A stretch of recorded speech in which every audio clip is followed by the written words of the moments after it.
வணக்கம் ஈசன் சார். வணக்கம் சார்.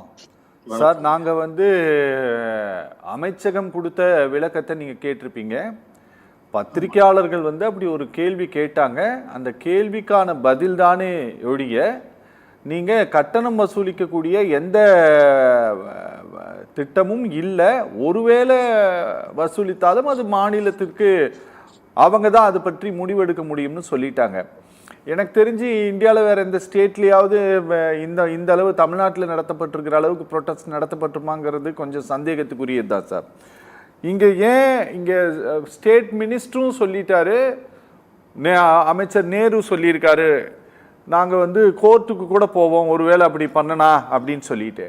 நீங்கள் இதை இவ்வளோ பெரிய இஷ்யூவாக எடுப்பதற்கு என்ன வேறு ஏதாவது காரணங்கள் இருக்கா, இல்லை உங்களுடைய அச்சம் மட்டும்தானா? அனைவருக்கும் வணக்கம். இந்த விவசாயிகள் பயன்படுத்துகிற நீருக்கு வரி போட வேண்டும் என்கிற முயற்சி உலக அளவிலேயே தண்ணீரை ஒரு கமாடிட்டி, ஒரு வணிக பண்டமாக பயன்படுத்த வேண்டும் என உலக வங்கி தொடர்ச்சியாக நீண்ட காலமாக அனைத்து நாடுகளையும் வலியுறுத்தி வருகிறது. அதன் அடிப்படையில் தான் எல்லா நாடுகளையுமே நேஷனல் வாட்டர் பாலிசி ஃப்ரேம் பண்ணியிருக்கிறாங்க. அதன் அடிப்படையில் தமிழ்நாடு இந்தியாவிலையும் ஃப்ரேம் பண்ணியிருக்காங்க. ஓகே. இந்தியாவில் உருவாக்கப்பட்டதில் மிக தெளிவாக சொல்லிட்டாங்க, தண்ணி ஒரு அத்தியாவசிய பொருள், அது ஒரு வணிக பண்டம்னு சொல்லியாச்சு. அப்போ உலகளாவிய ஒப்பந்தம் இந்தியாவுக்கு வந்தாச்சு. இப்போ தண்ணீர் என்பது மாநிலங்களுடைய அதிகாரத்துக்கு உட்பட்ட பட்டியலில் இந்திய அரசியலமைப்பு சட்டத்தில் வைக்கப்பட்டிருக்கிறது. ஓகே. இது குறித்து கொள்கைகளை உருவாக்க வேண்டியது மாநில அரசுகள் தான். கொள்கைகள் உருவாக்கணும், சட்டங்கள் உருவாக்கணும், விதிகள் உருவாக்கணும். வரி விதிக்கிறதா இருந்தாலும் கட்டணம் விதிக்கிறதாலும் அவங்க தான் விதிக்கணும். ஓகே.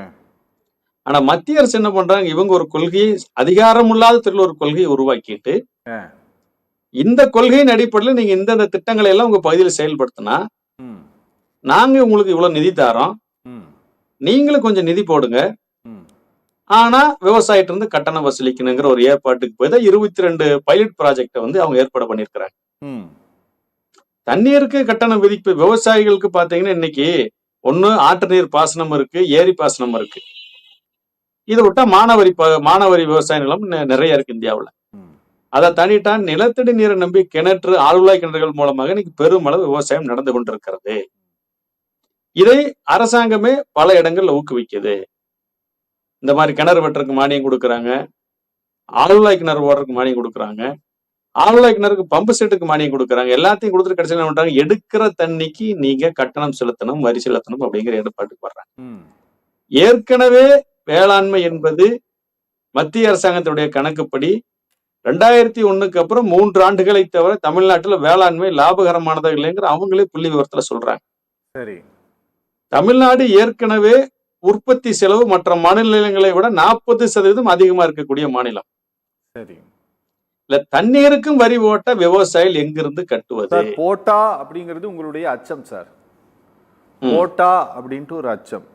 நாங்க போட மாட்டோம், அது ஸ்டேட் கவர்மெண்டோடைய டிசிஷன், அவங்க தான் அதை பத்தி முடிவெடுக்கணும் அப்படின்ட்டு மத்திய அரசு சொல்லிய பிறகும் கூட நீங்க அதை நம்பாமல் இப்படி ப்ரொட்டஸ்ட் பண்றதுக்கு என்ன ரீசன்? அதாவதுங்க இல்ல நான் முதல்ல தெளிவா சொல்ல, அதாவது முதல்ல ஒரு விஷயத்தை கசிய விட்டு ஒரு பிரபலமாக்குறது, அடுத்தது ஒரு ஸ்டேட்மெண்ட் மட்டும் கொடுத்து ஒரு பிரபலமாக்குறது, அதுக்கு எப்படி எதிர்ப்பு வருதுன்னு பாக்குறது. சரி. இது போன்ற அணுகுமுறைகள் தான் மத்திய அரசு கையாளுது. ஓகே. இவங்களுக்கு சம்பந்தம் இல்லாத துறையில் இவங்க எதுக்கு வாட்டர் பாலிசி ஃப்ரேம் பண்ணாங்க? ஓகே. இவங்களுக்கு அதிகாரம் இல்லாத துறையில் எதுக்கு இவங்க திட்டங்களை உருவாக்குனாங்க?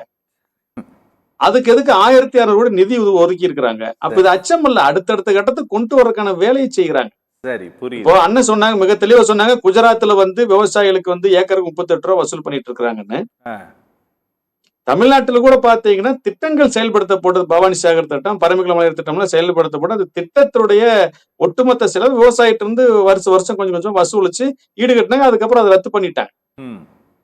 ஆனா விவசாயிகள் பயன்படுத்துற தண்ணீருக்கு வரி போடுவது என்பது தமிழ்நாட்டில் மட்டுமல்ல, ஒட்டுமொத்த விவசாயம் இந்தியாவிலும் விவசாயிகளுக்கு உறுதிப்படுத்தப்பட்ட வருமானம், விலை நிர்ணயம், கொள்முதல் இல்லாத போது மீண்டும் விவசாயிகளை மிகப்பெரிய கடனாளியாக்கும். மீண்டும் இது விவசாயிகளை விவசாயத்தை வெளியேற்றுவதற்கு தான் உதவும். எனவே இவங்க உலகளாவிய ஒப்பந்தங்களை ஒட்டி இவங்க நேஷனல் வாட்டர் பாலிசியை மத்திய அரசாங்கம் திருத்தணும். வேளாண்மைக்கு பயன்படுத்துகிற தண்ணீருக்கு கட்டணம் போடுறது, வரி போடுறது என்பதை முழுமையாக விலக்களிக்க வேண்டும். சார் இது கமர்ஷியல் தொழிற்சாலைகளுக்கு போடுறீங்க, ஓகே, குடிநீரையே விற்க வந்துட்டீங்க. ஆனா விவசாயிகள் பயன்படுத்துற தண்ணீருக்கு வந்து நீங்க வரி போடுவது என்பது ஒட்டுமொத்த விவசாயிகளை அது யார்கிட்ட போய் வசூலிக்க முடியும்?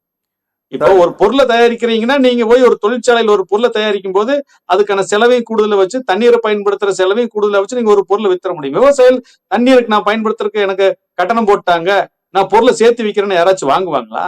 Okay okay okay. ஆக மிகப்பெரிய ஒரு சோதனையை, வேதனை விவசாயிகளுக்கு ஏற்படுத்தக்கூடிய செயலாக இந்த அறிவிப்பு இருக்கிறது. நாங்க அறிவிச்சு பார்க்கிறோம், எதிர்ப்பு வர்றதை பொறுத்து நாங்க பிளான் பண்ணிக்கலாங்கிற ஏற்பாட்டுக்கு மத்திய அரசு போகுது.